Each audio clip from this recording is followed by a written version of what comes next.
Hello, I'm Crafty Patti, and today I've got another wonderful video for you, and I'm going to tell you all the secrets on how I made these beautiful prints. It's easy and it's doable and anybody can do it. So I did this about 4 years ago and I used the boiling method. It was a little bit more cumbersome and you wouldn't be able to do like multiple batches in a day. This method has been done by steaming. With the steaming method, you can do multiple batches all at the same time. And these prints have come out nice and sharp. You can see the detail of all the leaves and they're just gorgeous.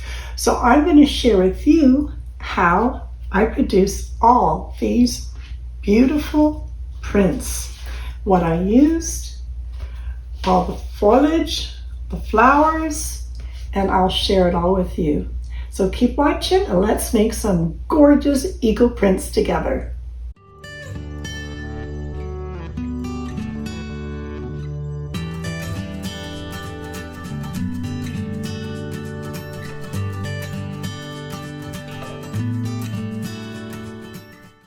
For my steaming pot, I found this aluminum pot at the secondhand store, so I picked up that nice and cheap. Now, being that it's aluminum, it can change everything as well because you're dealing with aluminum rather than stainless steel. But I'm going to still use it. I've added about 2 inches of water. I've put in a little canning jar in here, just the little tiny ones, so I can put my steamer with this that will go into that little canning jar. And I'm doing it upside down because I've got the little feet here that I can put my tiles on. So I'm just working it so I have enough room that I can get these two in there and still get my lid on. Now, this is a lid I found at the secondhand store as well, and I'd like to eventually get a domed lid. And whatever system you can find to do your steaming, and whatever works for you, as long as you can get your tiles up above the water so it steams, because you don't want them to actually be boiling inside of the water. So I'm going to turn this on and get that to a simmer.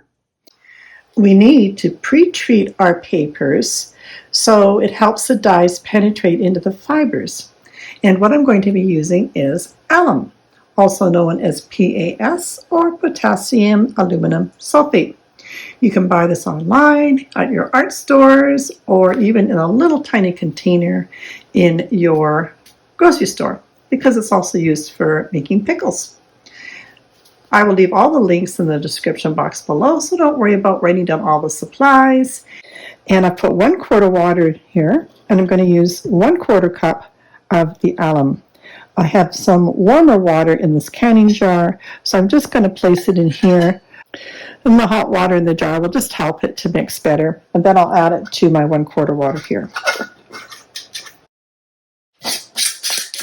And once you've got it mixed, you can just add it to your other water. It doesn't have to be a perfect ratio, that is okay. And you can just give it another stir. And now we're ready to add our papers. There's lots of different types of paper you can use. This one is a multimedia paper. This one just happens to be 115 pound, and it's a pretty good stiff weight paper. The tiles I have, the larger tiles, are 8 by 8, so I'm going to take out a couple of these watercolor sheets, and these are 140 pound or 300 GSM. And I have some scrap pieces of watercolor paper left over, so those will work perfect for my little 6 by 6 inch tile. And generally speaking, you don't cut watercolor paper, you tear it. So we're just going to fold it one way and then fold the other way. You can just get it started. and then put it down and rip it. You can also use sketch paper. This one is a lot thinner than our watercolor paper, our mixed media paper, and this one is a 60 pound. And as you can see, it's quite a bit more flimsier, but let's give that a try as well. And I also have some bamboo mixed media paper that we can try.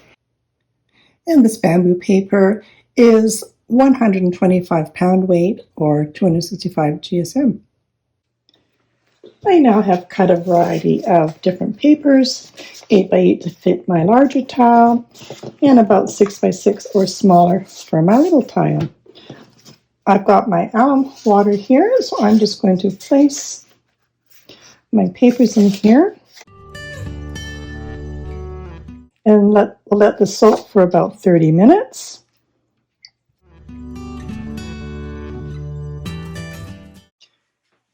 My papers have been soaking in the alum water for about 30 minutes. So I'm just going to take those out. You want to place your flowers on when the paper is damp but not soaking wet. Otherwise, the dyes and pigments, or whatever you want to call it, from the flowers and leaves will run. It'll just be all smudgy. So just take those out and let those dry up for a little bit.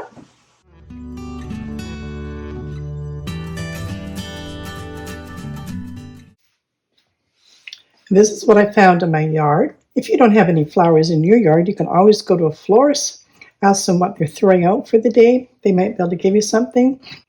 But for now, we've got petunias. And I do know that black-eyed Susans tend to do well. I'm not sure about the big, heavy center, but we'll cut into those. And fuchsias, we have foxglove. We have the flowers that came off my hosta, and we have nasturtiums. That's what I'm going to try for my flowers. And for my leaves, I had some blueberry bushes. I have no idea what those will do, but let's give it a try. Of course, maple leaves always do really well. These are the leaves off of my fuchsia bushes, nasturtium, geranium, and I grabbed some peppermint while I was out there. Who knows? Maybe it'll do pretty good. And I'm sorry, but I don't remember the name of my trailing plant that I've got in my flower planters. But if you guys know, by all means, leave a comment. I've taken all the papers out of the alum bath, and I'm not going to soak my flowers, but I am going to just put the leaves in here. And especially if you have collected leaves over the season and you've just let them dry, then you can hydrate them again by popping them in the water. You can leave those in for about 30 minutes, that should be enough. But of course, mine were very fresh leaves, so not as necessary. But it's got that little bit of alum water on there to help with the process. So we'll just dry off the excess water off those. And I'm just going to take each of these pieces and just use my towel to take out some of the excess water. And you can start stacking up a little pile. Now you can see me work with all of this without gloves on. Alum can be drying to the hands, so if you don't like that and you don't want to have that happen, then by all means wear gloves. But I just find it's a little awkward working with these delicate items with gloves on for teaching. But for you, by all means, feel free to wear gloves. So I'm going to start with one of my sheets here, and I'm going to use the larger ones for my leaves. Now, when you print, you're going to find that the bottom of the leaf, you will get the darkest print. So if you want something that looks a little bit like dark and a light, then put one upside down, one right side up, and do it that way. So let's put another one that's upside down there, and we'll do this one down there. All right, that's our first one. So let's pop another piece of paper on there and we'll start our next layer. Let's try the geranium leaves. Again, I'm going to pop one up, one down,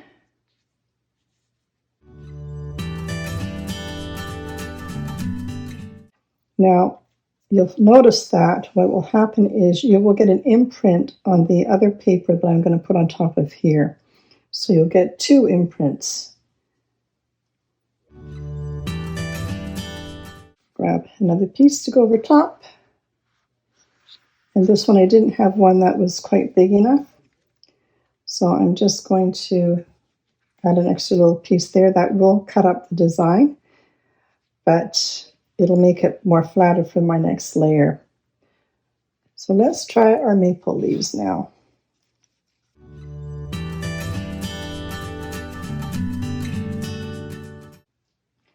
And what have we got here? We got our nasturtiums, same thing.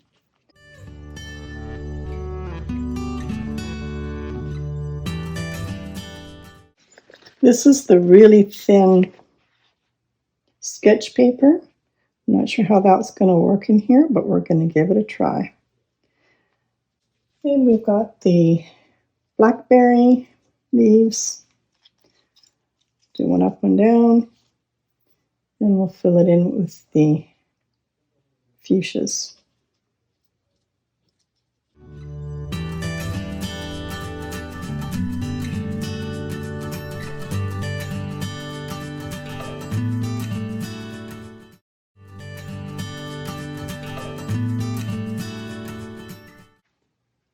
And this is the last sheet I've got. Here's our top tile that we're going to put over top. Sandwich it all together. Give it a good press. And depending on how big your tile is, and you'll want the really large bowl clips to get it all put together. So let's see if this will all fit together. I think we'll be okay. There we go, no problem.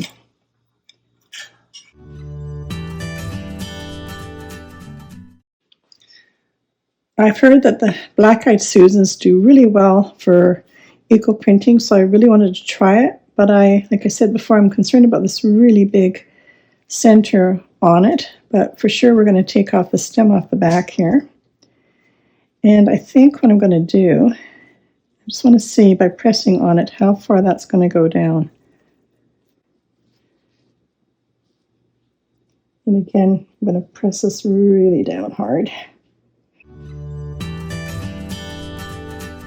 Okay, and being that this is really, really thick, I'm going to look for another piece of watercolor paper instead of a thinner paper, or another piece of thicker paper, and we're going to put that on top.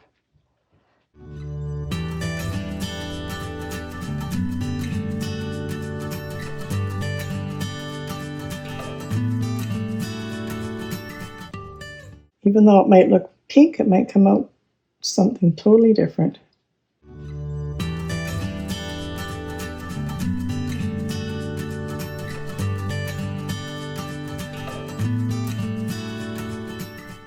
And I'm going to finish with the heavier watercolor paper so that presses that all together. It's pretty thick. Yeah, that's too thick. So I'm going to have to take out some layers there. I'm going to take out these.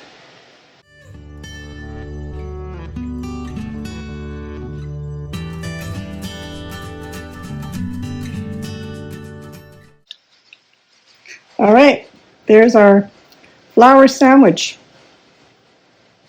And we've got our water simmering away here. Do use some long-sleeved oven mitts to get your tiles in here. You can see that tile just made it to my lid here. So I definitely need to get a better lid, but this will work for now.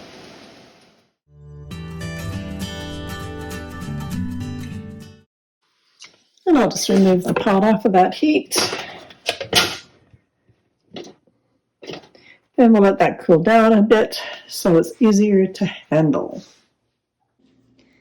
These are now cool enough to handle. And so we're going to do the reveal of the flowers.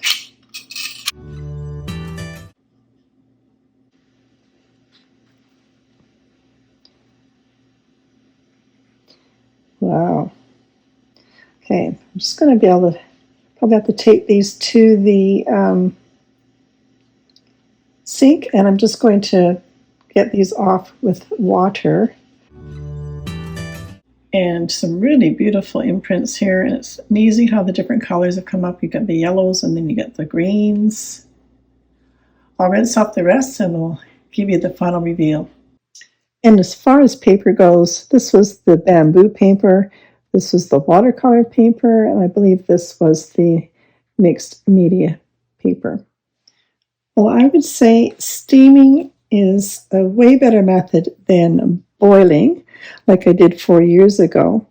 And some of these prints are pretty wild. I mean, this one here, that light blue in there, that was the little flowers coming off the hostas plant. And there's the other print on the other side.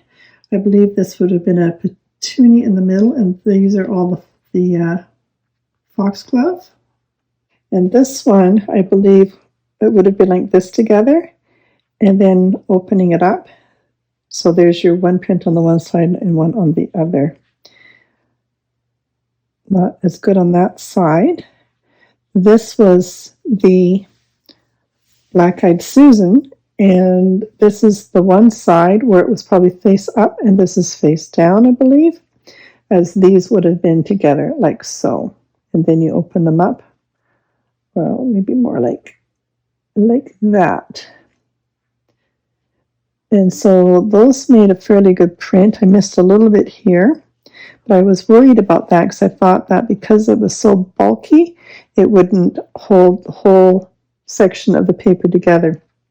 So my theory on this is that even though those are really cool, it disturbed the fact that I couldn't get the rest of these to lie really flat.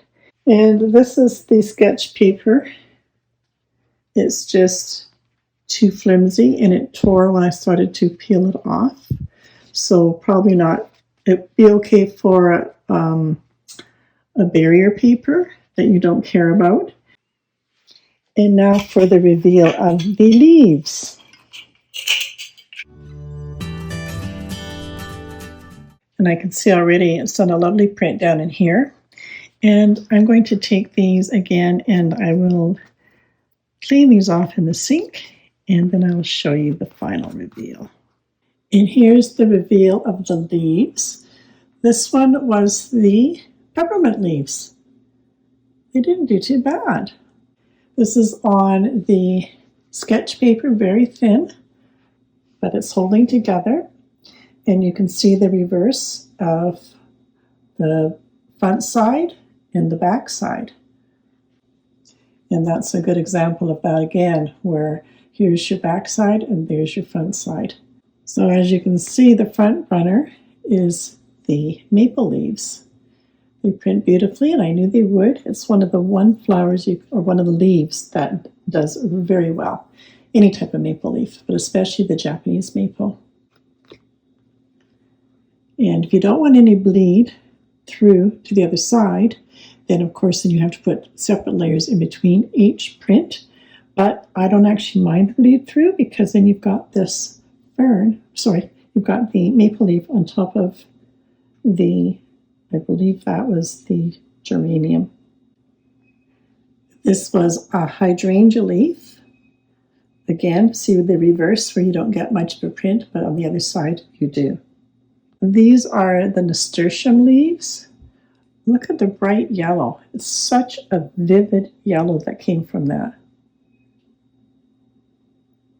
Not as clean of a print, but you can still see the outline in here. I would say all your papers work. Obviously your sketch paper is very flimsy, so you have to be careful with it, but it does beautiful prints. Look at that outline. So the steaming method, plus using the tiles and the bowl clips to keep them nice and tight together, works beautifully. I love this method way more than the boiling method I did about 4 years ago. But as you can see, you're going to get some beautiful prints. I am so happy with the way that these eagle prints are turning out. I've done 2 more batches, so I just had to show you. Look at this. Isn't that incredible? And it's from this leaf here, which I believe is called an ornamental sweet potato. And again, these prints were together. So there's this one, and then this one. Again, more gorgeous Japanese maple. And these are fuchsias. And I love how it just bleeds out into the watercolor paper. I love that. This is the one, and this is the one that was beside it. And another maple leaf. Very beautiful prints. And you can see all the detail in the leaf. Really pretty yellow. And don't quote me, I'm pretty sure that those were the blueberry bush leaves. And this is a nice subtle yellow from the hydrangea leaves and the petunias. And another batch because I just can't stop. This again was those sweet potato leaves. And I just love the way these were turning out, so I just had to try some more of them. And this is the reverse of those sweet potato leaves. I'm pretty sure they're called sweet potato leaves, but if I'm wrong, then by all means comment. This is all bamboo paper, by the way, and I didn't want to waste anything, so when I cut out my 8x8s, I had leftover pieces, so I put those on, and wherever those sat on this one, created the lines for a little bit more design. So that's where those lines came from. And now I have all these little pieces that I can use for more artwork and more cards. And again, the lines from these sitting on top created another dimension, and these were the fuchsias. And again, more of the Japanese maple, and these little blotches here didn't turn out as well, but those were what I call million bells or little tiny petunias. They're all really gorgeous. You're going to be so happy with this method. And this one, I want you to guess what you think created the yellows and the greens on this one. See what you think. I want you to guess and let me know. And once you've given up, you can look in the description box and I will tell you what this one was made from. When you're finished doing all your beautiful prints, I usually let them dry overnight. And then they might still be a little bit damp, and then I just put them in between layers of paper towel, and I grab a book, a heavy book, to weigh them down so they dry nice and flat. And then the next day you can take them out and interchange with drier paper towels to keep them drying.